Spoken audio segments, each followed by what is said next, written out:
In terms of budgeting, a proper budgeting system would always enable you to keep a track of your expenditures and use your funds more effectively. It is very essential for you to prepare a budget to ascertain the amount of expenses which you would be making for each project and the amount of funding which you need to be doing.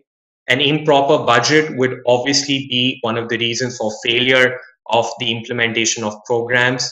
There are two approaches which you can follow whenever any budgeting is being done, which is the traditional, which means you take the last year's budget into mind and you start planning the budget for the current year. This is obviously the traditional way of doing it, and it's fairly quick and easy to implement.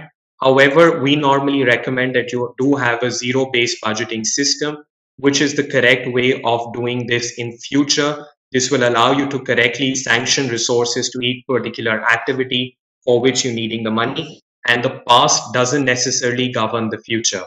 In the zero-based budgeting, it is very important to identify the lowest denominator, which is in terms of the decision units, analyze the importance of each decision units in terms of their the relative importance in the overall structure, ensure that the relevant decision unit gets the correct ranking and the correct amount sanctioned to it.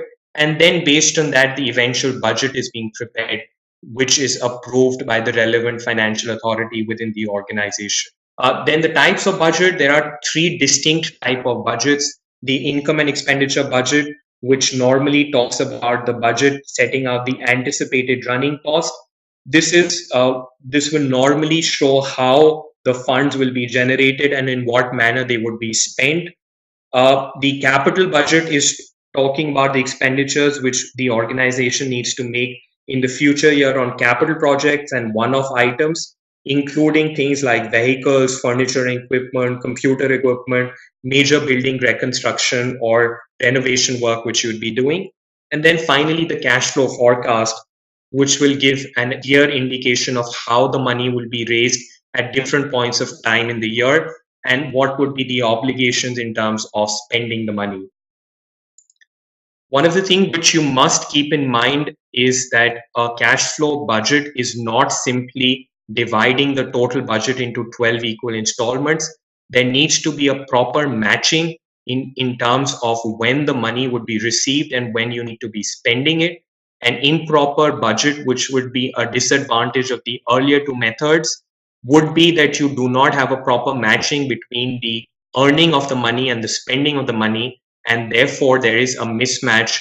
When you want to spend the money, you do not have the money, and other times of the year you have surplus which are staying idle. That's why we believe a cash flow is also something which is essential for your organization to maintain for its long-term growth.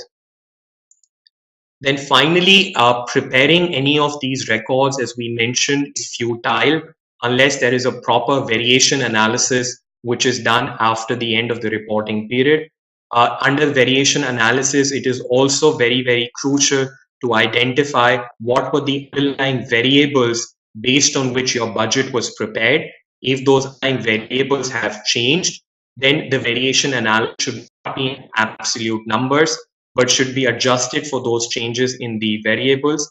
And therefore, it would be an accurate summary of the analysis which will come through.